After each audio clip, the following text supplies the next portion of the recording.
Prologue, the ARK. We did not wait for the flood, but sought it, we, the chosen people, even if the only ones who chose us were ourselves. We crouched blindly in the unlit belly of our ARK, and as the waves drove us from side to side, we spoke in our native tongues. For some, this meant prayer, and for others, curses. We perspired from the heat of our overcrowded cohort, 150 souls in a space not meant for us, but for the fish of the sea. Their overwhelming scent soaked into the wood of this, their sarcophagus. When we noticed a change in the manner of the waves, a more forceful shuttling of our vessel, one of the few sailors among us whispered, "We're on the ocean now." After hours winding through river, estuary, and canal, we had sailed away from the embrace of our motherland, the only land most of us had ever known and ever wanted to know. The navigator opened the hatch and allowed us onto the deck of our ARK, which the uncaring world called a boat. Above us floated the crescent moon's lopsided smile, and by its light we saw ourselves alone on the surface of the watery world. For a moment we were happy, until most of us discovered two things. The first was that we had not yet digested our last meal, meager as it was, and the second was that we were gyroscopically unequipped for the rippling ocean.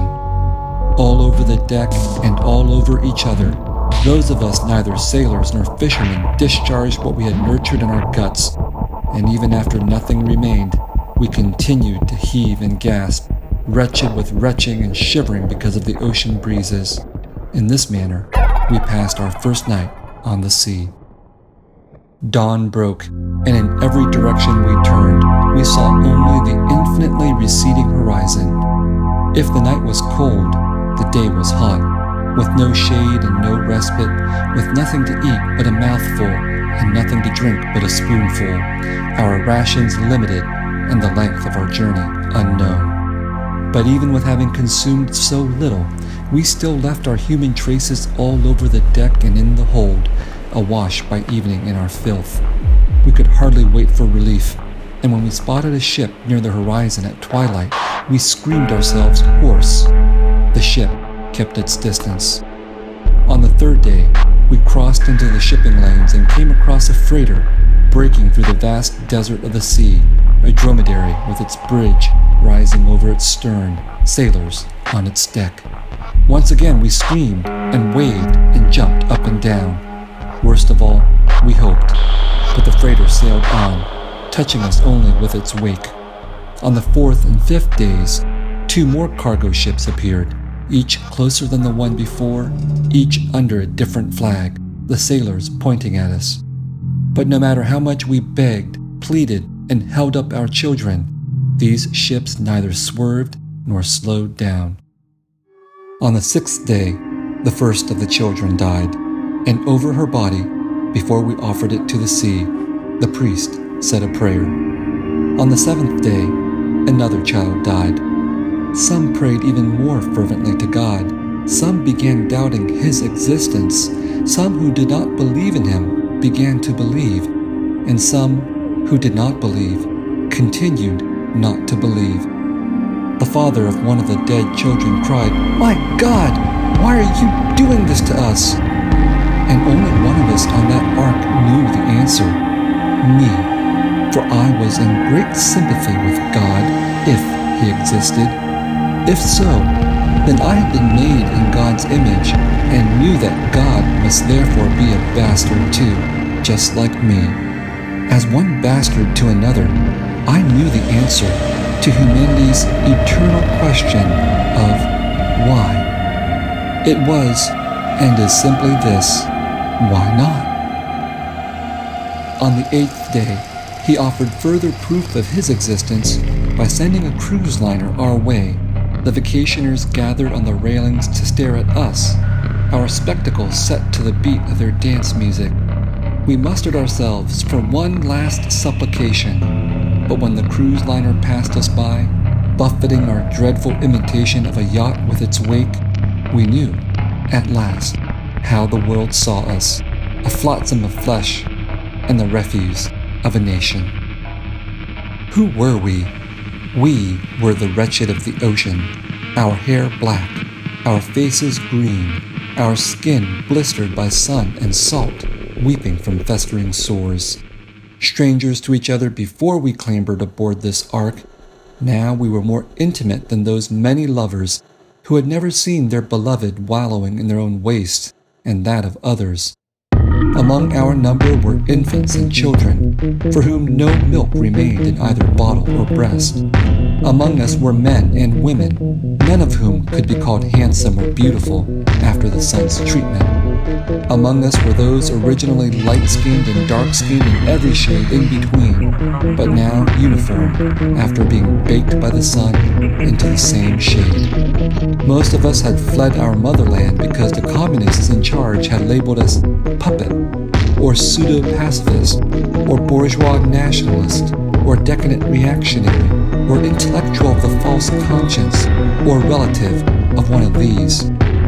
There was also a fortune-teller, a geomancer, a monk, the priest, and at least one prostitute whose Chinese neighbor spat on her and said, "Why is this whore with us?" Even among the unwanted, there were unwanted, and I could only laugh. Misunderstanding my laugh, the prostitute scowled and said, "What do you want?" Let me defer to the question of what we wanted, for who cares what I wanted? We, the unwanted, wanted so much. We wanted food, water, and sunscreen lotion. We wanted clean clothes, showers, and toilets. We wanted rain, clouds, and dolphins. We wanted it to be cooler during the hot day and warmer during the freezing night. We wanted an estimated time of arrival not synchronous with being dead on arrival. We wanted to be rescued, not barbecued under this unrelenting sun. We wanted television, movies, and music, anything with which to pass the time. We wanted love, peace, and justice, except for our enemies, whom we wanted to burn in hell, preferably for eternity. We wanted independence and freedom, except for the communists, who should all be sent to re-education, preferably for life. We wanted benevolent leaders who represented the people, by which we meant us, and not them, whoever they were. We wanted to live in a society of equality, although if we had to settle for owning more than our neighbor, that would be fine. We wanted a revolution that would overturn the revolution we had just lived through. In sum, we wanted to want for nothing. But somehow, in attempting to communicate all this to my interlocutor, all I managed was to laugh again and say, "Nothing." "You're a crazy bastard, aren't you?" At one time in my life, I would have taken offense. But after all I had suffered, after all I had seen, perhaps I actually was a crazy bastard. Perhaps that was just another name for a man with two faces and two minds, whose sole talent was to see things from both sides, whose fate was to live in a world where most people saw things from only one side. At least I knew who I was. That was more than could be said for most. Even when a storm appeared on the horizon, the next day, dominating the sky from north to south, my faith in me and myself could not be shaken. While the believers prayed to God and all else cursed them, I turned to Bon, my childhood friend and fellow survivor of re-education, and said, "I would rather have a brother like you than a God." And when he blinked his one remaining eye and called me a crazy bastard, I knew he felt exactly the same way.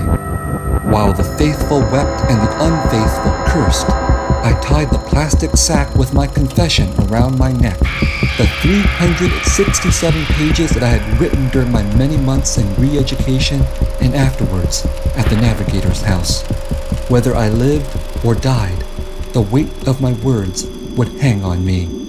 Even if the sea seized me, someone might still fish my body from the waters with my waterproofed words intact.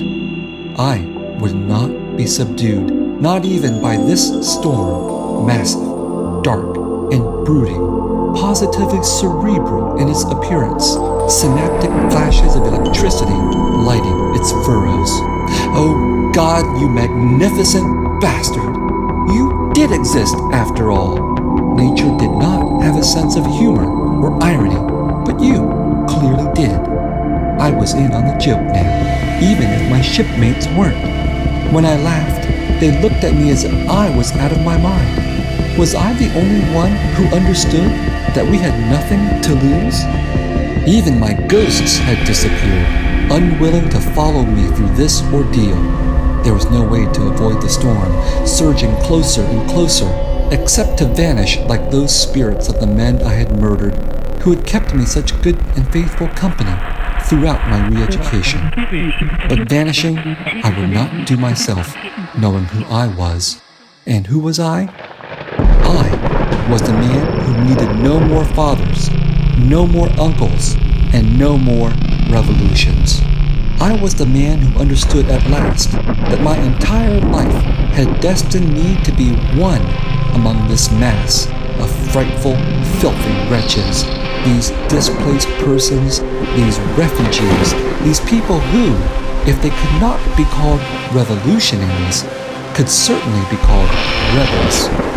I was the man who no longer accepted questions of whether I was one thing or another, whether I stood on one side or the other, for I was neither nor, fated to walk on the solidus, a daring acrobat sui generis.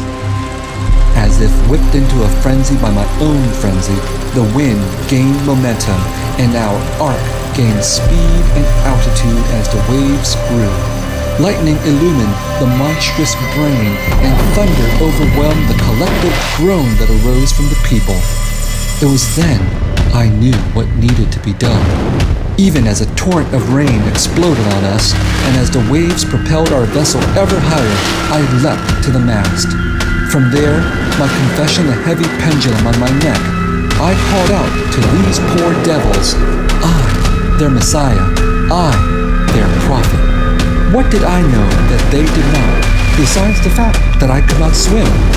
What was it that I shouted to them as they stared at me with eyes bulging and mouths agape, our ark perched on the snow-capped crest of a watery precipice, overlooking a deep valley?